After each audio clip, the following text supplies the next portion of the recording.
them, hey, here's AT&T's network. We're going to do Y gigabytes a second and Z% faster than your competitor. What's really cool is you can actually show them, okay, here's how your data gets from Las Vegas to Boston. Say you take them up through the network or something like that. You could even use Google Earth or something and take them, okay, now it's going to go to a satellite. You pull back and you say, okay, here's a bigger perspective. And I think that's really cool capabilities of actually showing kind of time and space and things like that.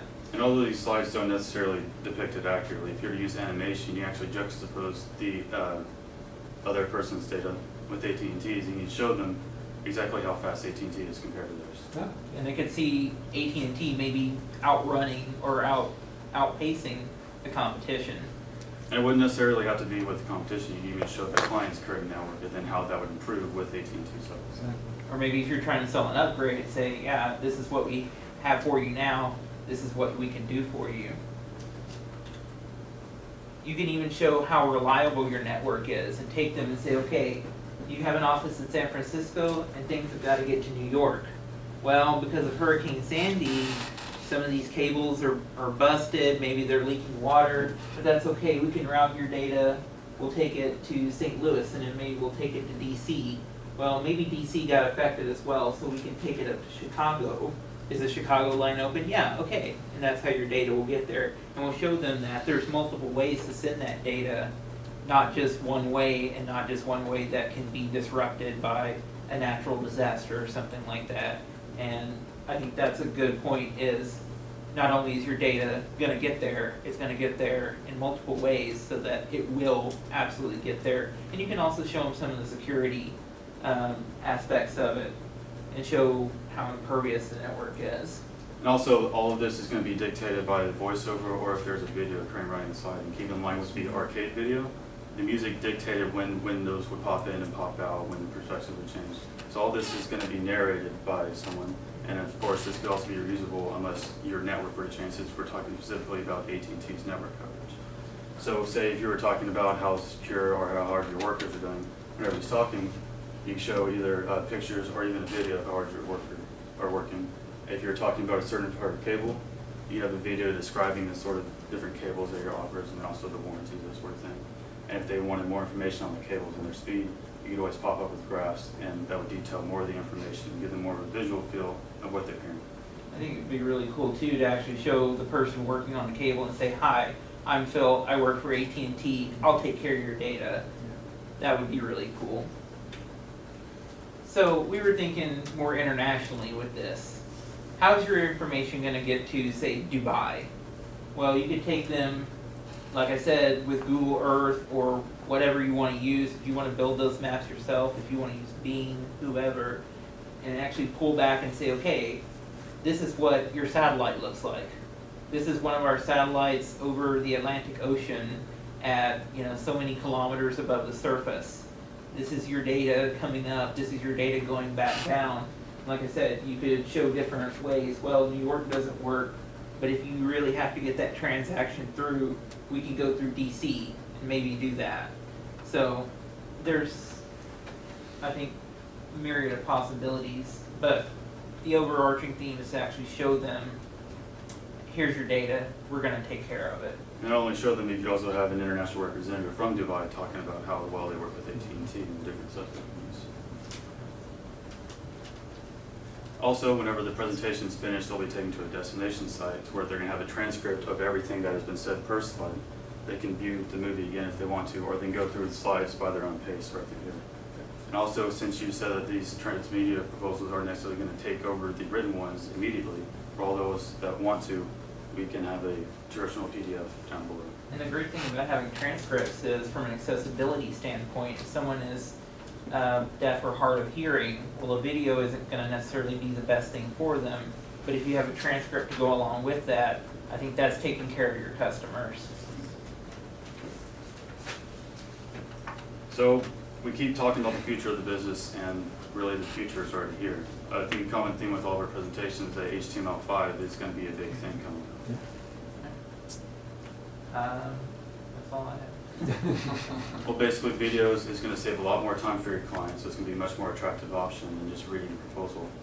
Then also with the usable content, it's going to be a little bit cheaper to produce the content over and over again. Since you already know the model of the liquid content, it'd be easy to get your team used to the fact of how to do that with the videos and everything. So we think it's a much cheaper option. But one more thing to borrow from Steve Jobs. One thing you could do is create different logins and present the information differently for each login. So say you want to present your qualifications first. Well, maybe for a certain login for a certain person, you present qualifications. If you know somebody is going to, if you know there's somebody from finance that's going to be on the committee, then you send that person a login and you give them more detailed information. CEOs might want broad scope kind of things on basic impact, but somebody from finance, CFO, they're going to want numbers. So you can create kind of different logins for different people and really tailor that content. And if they do want to drill down, let them. So basically, all the formats work together to make it easy for anyone to access it, but with all of AT&T's resource and security, you can make sure that only certain ones do. So really, it's best of both worlds. Thank you. That's a presentation. Hey, that was awesome. So, the experiments, Yes. Chrome, Mhm. public domain. It is all made through HTML5, which anyone can use. So if I like something I see, I go get it.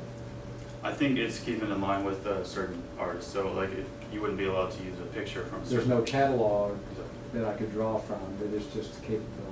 Yes. Right. These are just different experiments that people have been shown you can use with JavaScript and use HTML5. So I'd have to replicate or in some way create customized content that might draw from the concept I saw. Yes, sir. Okay. That was the Which I'm sure your webmasters or web content. they're would like quite to do. capable, pilfering. Yeah.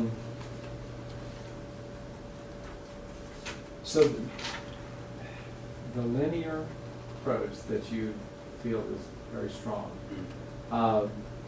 how do you sustain it? I didn't quite get that from the presentation, so can you just kind of recap for me? I don't know. How would it stay linear? How do you keep it linear as I'm absorbing the content, especially with the ability as I log in, I'm going to get a different point of view, I think, as you mentioned, which I think is a fascinating approach to it. I think it really gives you the versatility that we don't have today.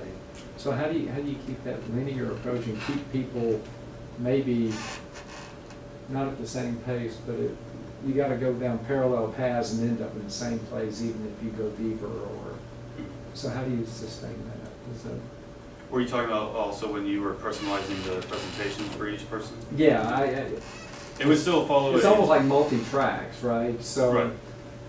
All of them, like if it was a presentation for a multi-tiered company, they would all have the same information except for, say, if it was for finance, the slides would elaborate more on the finance options than it would for sort of like the hardware development. still carry you through, Exactly. and they get there as they When I log in to watch it, I have no control over it, I just watch it, correct? Not But then until it's over when and it's then- done, right. then I can go back. Okay, So you're okay, guaranteed that's what that I- they're gonna You are see it the guaranteed way as soon as you give log it in, to them it will once. start playing. Okay, so Okay. it plays Yes. linearly. That's Then I can go that's back. what I mean. Yes. Okay.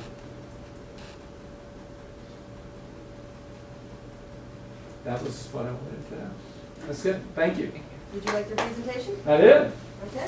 I like, again, one of the things I've noticed that the whole class has done extremely well is the interplay. And so when we do a best and final, we'll be doing probably a primary presenter, but they're drawing on expertise that's also in the room. I like the fact that you almost covered that, each of you with expertise, and then the narrator, I guess you could say. All of you had a primary driver with supplementary information coming in. Some of you were more equal than others, but the concept is very strong. When I do presentations, I'm usually on my own. I'm going to start carrying a friend with me, you know? Just because I really like the interplay. It's so much easier to do it this way. It does eat up two people who, one could be working while I'm goofing off, you know, talking, but, I really like that approach. You think it makes the presentations more engaging? Oh, much more, because you're engaging, right? And so, to me, that just, it makes for a much more, I guess, enriching experience from a audience perspective. You guys could comment on it because you were the recipients of that approach too, but you all chose that way. Was it a requirement? Well, it was a requirement that they were in teams, because she gave us that requirement, and then I randomly matched them, so they haven't worked together before. So they had to. But you all had to play a role instead of just saying, And that was, more than no, you go up that and do was, that. that was up to them. I Okay. mean, we talked about, so you that know, one, that was just your approach to it, it wasn't just, we've been talking about storytelling and narratives and all of that, and the Okay. importance of, you know, but. I got the idea of bantering back and forth though when we did our project last month from podcasts such as How Stuff Works, where you have Yeah. two hosts bantering back and forth about the subject. yeah, So, I don't know, that's where my idea of it came from. that's very good. I like that. But no, they get the credit. No, but it works, I think, very well. I think it might be a better way to go about it. So much, I'm just kind Did of. you get anything